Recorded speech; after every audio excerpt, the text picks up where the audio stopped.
आगे नहीं। गुरवे गौरचंद्राय राधिकाय तदालय कृष्णाय कृष्ण भक्ताय तद्भक्ताय नमो नमः। सब प्रार्थना में भाग वठना पहिरीं ॿुधो श्रद्धा सां, पोइ सभु उत्साह सां उच्चारण करियो। ओम नमो भगवते वासुदेवाय।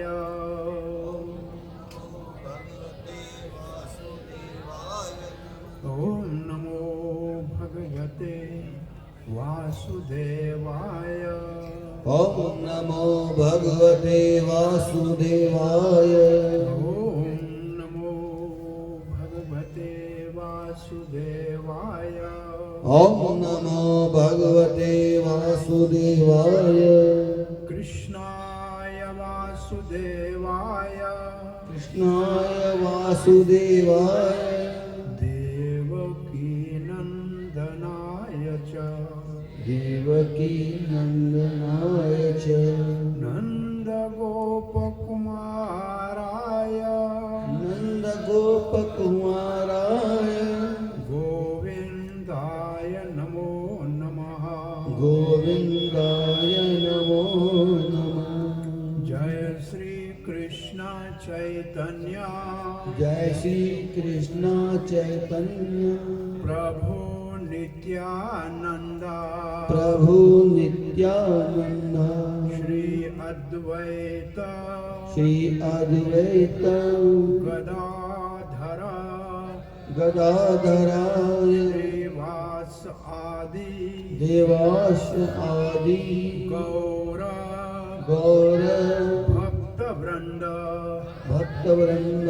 हरे कृष्णा हरे कृष्णा हरे कृष्णा हरे कृष्णा कृष्ण कृष्ण कृष्ण कृष्ण हरे हरे हरे हरे हरे राम हरे राम हरे राम हरे राम राम राम राम राम हरे हरे हरे हरे।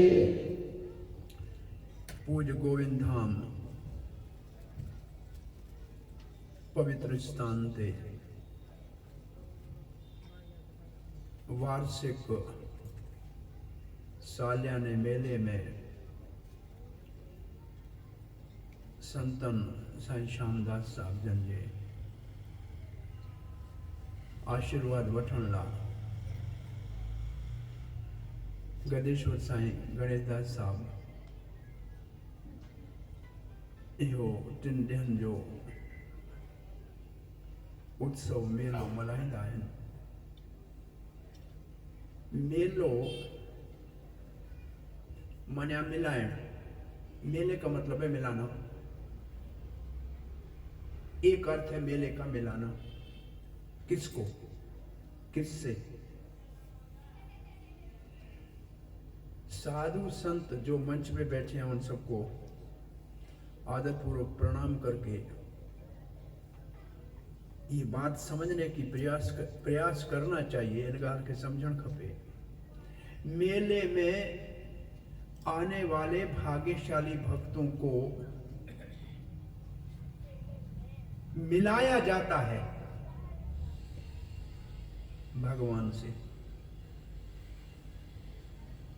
लेकिन भगवान से मिलाने के लिए रास्ता है सत्संग। सत्य शब्द जो है ना उसका अर्थ है भगवान। सत्य भगवान को कहते हैं और सताम कहते हैं भगवान के भक्तों को। संग का मतलब मिलाना, सत्य का मतलब सच के साथ, और सत्य परम सत्य भगवान है। भागवत के पहले ही श्लोक में लिखा है सत्यम परम धीमहि। हमारी बुद्धि परम सत्य का वर्ण करे। यही गायत्री मंत्र का अंतिम शब्द है, वरेण्यम धीमहि। हमारी बुद्धि भगवान का वर्ण करे। तो यहां भगवान से मिलाने के लिए मेला है, लेकिन माध्यम है संत। और संत क्या करते हैं मिलाने के लिए? सत्संग। का आयोजन। उससे होता क्या है?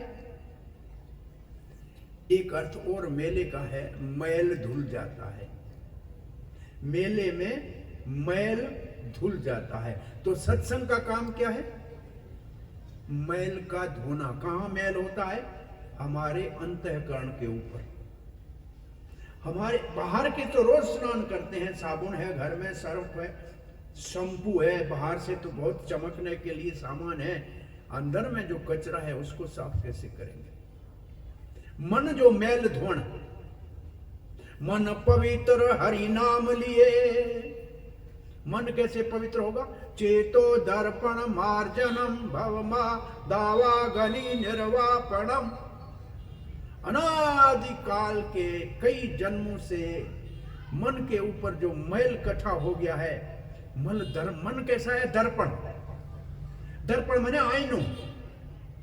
जो चीज आईने के सामने हो वो दिखनी चाहिए ना। तो भगवान सब कहते हैं दिल में बैठा है क्या नहीं है? अरे बाबा, भगवान सब दिल में आहे कौन है? अरे भगवत गीता में भगवान कहते सर्वश्चाहम हृदय समीविष्टो, मैं सबके हृदय में बैठा हूं। जब भगवान हमारे दिल में बैठा है और दिल आईना है तो दिखता क्यों नहीं?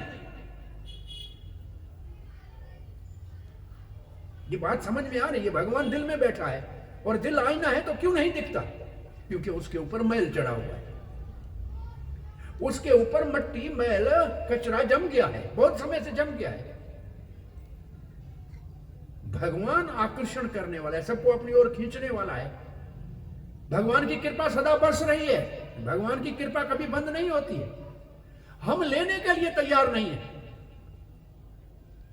कहते हैं बरसात बरसती हो और आपका लोटा उल्टा पड़ा हो, आपका बर्तन उल्टा पड़ा हो तो भरेगा क्या?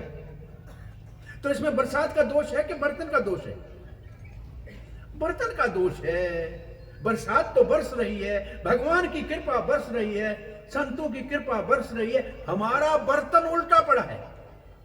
तो इस मेले में उस बर्तन को सीधा करने के लिए थोड़ी ठोकर मारी जाती है, बस और कुछ नहीं। कृपा भगवान की है, मिलनी आपको है, बर्तन आपका है, उल्टा पड़ा था उसको सीधा कर देना।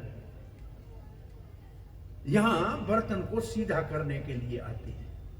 वो बर्तन कौन सा है? ये बर्तन हमारा सोच विचार करने वाला मन है, जो अब दुनिया की तरफ भाग रहा है। इसको सीधा करना है, इसको भगवान की तरफ मोड़ना है। एक आपने सुना है, वो कहते मेरी डोरी तेरे हाथ, दीन बंधु दीनानाथ। सुना है? ये डोरी क्या है? ये डोरी है मन, जो बाहर भाग रहा है। इसको कहते हैं भगवान आपके हाथ में दे रहे हैं। मेरी डोरी तेरे हाथ, भगवान आपके हाथ में दे रहे हैं। ये भगवत गीता का पढ़ी, दिखाना जरा। ये देखो भगवत गीता के ऊपर ये चित्र है, सबने देखा हुआ है ना? इस चित्र में भगवान की भगवत गीता का संदेश है। इसमें एक रथ दिख रहा है, एक रथ है ना, रथ में घोड़े जुते हुए हैं, घोड़ों का लगाम है, और लगाम किसके हाथ में है? भगवान श्री कृष्ण के हाथ में। हाँ, लगाम है, उल्टे हाथ में लगाम है, सीधे हाथ में कोड़ा है। और कृष्ण कहां बैठे हैं? सारथी की जगह पे, ड्राइवर की जगह पे। और अर्जुन कहां बैठा है? रथी की जगह पे, ऊपर बैठा है भगवान से। ऐसा भगवान कहां मिलेगा जो भक्त को अपने से ऊपर बिठाए? ये देखो गोपाल की कृपा, बैठा है अर्जुन ऊपर और कृष्ण नीचे बैठा हुआ है। वो ड्राइवर बन के बैठा हुआ है, सारथी बन के बैठा हुआ है। अब ये संदेश क्या है? ये हमारा वेद कहता है ये हमारा शरीर रथ है। शरीर रथ है, गाड़ी है। ये हमारी आंख, हमारे पांव, हमारा हाथ, हमारी जो ये इंद्रियां हैं, ये घोड़े हैं, इनके सहारे हम चलते हैं। एक संत ने गाया है, देखो इंद्रियों के न घोड़े भगे, इनको संयम के कोड़े लगे।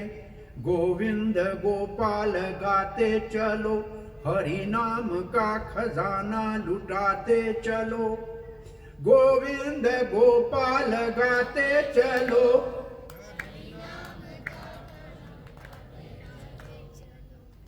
देखो इंद्रियों के न घोड़े भगे, हमारे इंद्रियों के घोड़े नहीं कहीं भगे, क्या करना पड़ेगा? संयम के कोड़े लगे। भगवान के हाथ में काहे के लिए चाबुक है? घोड़ों को सही रास्ते पे चलाने के लिए।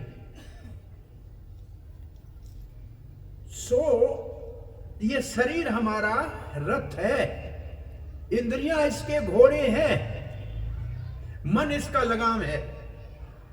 इस शरीर रूपी रथ का लगाम है मन, और बुद्धि इस हमारे शरीर का सारथी है। हमारे शरीर का सारथी कौन है? बुद्धि। और हम आत्मा इस शरीर में यात्री है। हम क्या है? यात्री हैं। अब यहां संदेश क्या है? जिस यात्री ने, जिस मुसाफिर ने, जिस समझदार इंसान ने अपनी बुद्धि में भगवान को बिठा दिया, यही मैं बात दोबारा कह रहा हूं। गायत्री मंत्र क्या कहता है? वरेण्यम धीमहि। मेरी बुद्धि भगवान का वर्ण करे, इसका मतलब उसको अपनी बुद्धि में भगवान को बिठाए। यही बात भगवत गीता में भगवान श्री कृष्ण कहते हैं, मयि बुद्धिम निवेशय, मयि बुद्धिम निवेशय, मुझे बुद्धि में निवास कराओ, मुखे ताजी बुद्धि में विहार्यो। भगवान चुवे तो कुछ नहीं मांगता है, धन नहीं मांगता है भगवान हमसे, जमीन जायदाद नहीं मांगता है, सोना चांदी नहीं मांगता है। बोलता जो तुम्हारे को परेशान करने वाला मन है वो मुझे दे दो, तेरी परेशानी का कारण मन है ना तेरा, ये मेरे को दे दो। मैं अर्पित मनो बुद्धि, तेरा मन मुझे दे दो, मुझे मन अर्पण कर दो, बुद्धि में मुझे बिठा दो। तो देखो ये संदेश क्या कहता है? जिसने मन भगवान के हाथ में दिया वो मन संयम में हो जाएगा, इंद्रियों को संयम में रखेगा। लेकिन मन भगवान के हाथ में देंगे तो भगवान को कहां बिठाना है? बुद्धि में। और बुद्धि में भगवान को बिठाना है तो भगवान हमारे इंद्रियों के घोड़े को सही रास्ते पे चलाएंगे और हमको मंजिल मिल जाएगी। हम जो यात्री बैठे हैं वो सुरक्षा से अपने मंजिल पे पहुंच जाएंगे। तो ये जो संदेश है मेले का, सत्संग का, वो वास्तव में भगवान के साथ हमारा संबंध स्थापित करने का है, मिलाने का है। मिलाने में रुकावट क्या है? मैल, जिसके कारण हम हृदय में बैठे हुए भगवान को देख नहीं सकते हैं। तो मेल को धोने का कारण को रास्ता कौन सा है? सिंधी साईं टेवराम साहब जी जरे पल्लो पाईंदा आहिनि तॾहिं छा चवंदा आहिनि? नाम तुम्हारा साबुण कर सा धो सा मैल सभई। भगवान आपके नाम का साबुन बनाएंगे और सारे अंदर के मैल धो के साफ कर देंगे। ये जो मैल धोना है यही मेला इसके लिए है जी। मैला मैल धोने के लिए है, मैला भगवान से मिलने के लिए है। और भगवान मिल गया तो मौज है, मस्ती है, आनंद है, बेपरवाह हो जाओगे। आनंद आपके अंदर में है, सुख आपके अंदर में, बाहर की चीजों में नहीं है। हम बाहर ढूंढ रहे हैं सुख को, सुख हमारे अंदर में है। सुख देने वाला कौन है? सुख का दाता राम है, दूसर नाई कोई। रोज पढ़ते हैं, हर साल पढ़ते हैं, सुख का दाता राम है, दूसर नाई को। फिर भी बाहर भटकते रहते हैं। पैसे से सुख मिल जाएगा, जमीन जायदाद से सुख मिल जाएगा। मिला है किसी को? जब पढ़ा है कि सुख का दाता राम है तो राम से सुख मिलेगा ना। कौन सा सुख चाहिए आपको भाई? संडे वाला या मंडे वाला? कौन से दिन सुख चाहिए? बोलो, कौन से दिन सुख चाहिए? हाँ, हर रोज चाहिए। अच्छा, एनी टाइम। और रोज चाहिए, रोज चाहिए। कब चाहिए? सुबह, शाम, दोपहर, रात, हर समय चाहिए। कहां से, किससे चाहिए? दोस्त से चाहिए, दुकानदार से चाहिए, सेठ से चाहिए, किससे चाहिए? सबसे चाहिए। आपका सुख देखो, आप अच्छी तरह देखो, आप चाहते हो सुख हमको सब समय मिले, सब जगह मिले, सबसे मिले। कौन है जो सब जगह है, सब समय है, सब में है? आपका पैसा सब जगह है, आपके मित्र बंधु बांधव रिश्तेदार सब जगह है, सब में है, सब समय है? नहीं है ना। कौन है जो सब जगह है, सब समय है, सब में? कौन है? एक भगवान है ना। ये सत्य है कि नहीं? भगवान सब जगह है, सब समय है, सब में है। तो जो सुख आप ढूंढ रहेंगे वो भगवान से मिलेगा और कहीं से नहीं मिलेगा। लेकिन वो भगवान से कैसे मिलेगा? जब भगवान के संतों का संग करेंगे। भगवान ने अपने आप को देने का सारा जिम्मेदारी या दायित्व संतों को दिया है। अगर भगवान अपने आप को दे तो सबको दे दे, क्योंकि सभी तो भगवान के हैं, या किसी को ना दे। अगर भगवान किसी को अपने आप को दे, किसी को नहीं दे, तो भगवान के ऊपर पक्षपात का आरोप लग जाएगा। इसलिए भगवान ने अपने आप को देने का जो साधन है भक्ति, वो अपने संतों के हवाले किया है। जिसको देना चाहे दे दो, जिसको संत देगा उसको भगवान स्वीकार कर ले। इसलिए संतों के यहाँ सत्संग होता है, मेला होता है, भगवान से मिलाने के लिए और मैल धोने के लिए। तो आइए, समय आज अपना लगता है कि पूर्णाहुति की ओर जा रहा है। मैल धोने का साधन है भगवान का नाम, ये बात पक्का कर लेना, और कोई साधन नहीं। चेतो दर्पण मार्जनम, मार्जन का मतलब सफाई करना, झाड़ू निकालना, और वो हृदय के ऊपर जमे हुए मैल को धोने के लिए परम विजयते श्री कृष्ण संकीर्तनम, भगवान श्री कृष्ण के नाम के कीर्तन की जय हो, जो अनादिकाल से दिल के ऊपर जमे हुए मैल को, दर्पण को साफ कर देता है। सो आइए 5 मिनट के लिए भक्त मंडली आई है, भगवान के नाम का कीर्तन करेंगे। आप सब भाग लीजिए उसमें, जैसे यज्ञ में सुहा में आवती, ये कीर्तन बड़ा यज्ञ है। संकीर्तन कलयुग का यज्ञ है और भागवत का अंतिम श्लोक है। ये हमारे ऊपर बैठे हैं भागवत कथा करने वाले महात्मा साईं माधवदास जी। आखिरी श्लोक पूछो स्केणो थी भागवत जो, नाम संकीर्तन यस्य सर्व पाप प्रणाशनम। भगवान जो नालो सब्जी गरजी गाईंदासी तो सभनी पापन के जड़ खां उखाड़ींदो। प्रणाशनम का मतलब प्रकृष्टेन रूपेण नाशनम, पूर्ण रूप से नाश हो जाएंगे, कुछ भी नहीं बचेगा। इतना आसान सौदा, सारे जन्म जन्मांतर के पाप मात्र भगवान का नाम साथ मिलके लेने से समाप्त हो जाएंगे। बोला पाप करते हैं तो उसका फल दुख होता है, दुख कैसे जाता है, दुख कैसे जाए?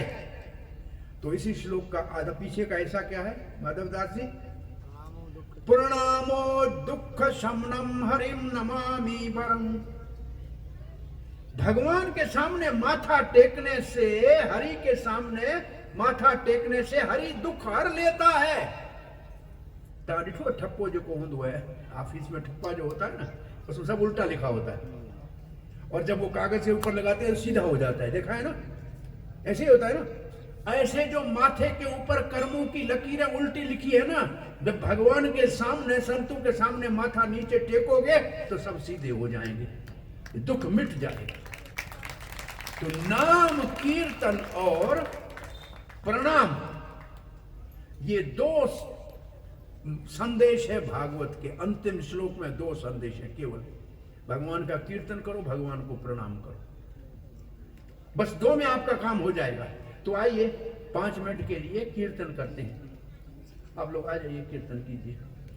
और कीर्तन के शब्द में आपसे एक बार उच्चारण कराता हूँ, आसान है बहुत। मैं 2 शब्द साथ में कहता हूँ, आप कहिए हरे कृष्णा हरे कृष्णा कृष्ण कृष्ण हरे हरे हरे रामा हरे रामा राम राम हरे हरे। अब मैं 8 शब्द कहूंगा, आप पीछे कहिए ताकि याद हो जाए। हरे Krishna Krishna Krishna Hare Hare Hare Ram, Ram Ram, Hare Hare, Hare Krishna, Krishna Krishna, Hare Hare, Hare Ram, Ram Ram, Hare Hare, Hare Krishna, Krishna Krishna, Hare Hare, Hare Ram, Ram Ram, Hare Hare, Hare Krishna, Krishna Krishna, Hare Hare, Hare Ram, Ram Ram, Hare Hare, Hare Krishna, Krishna Krishna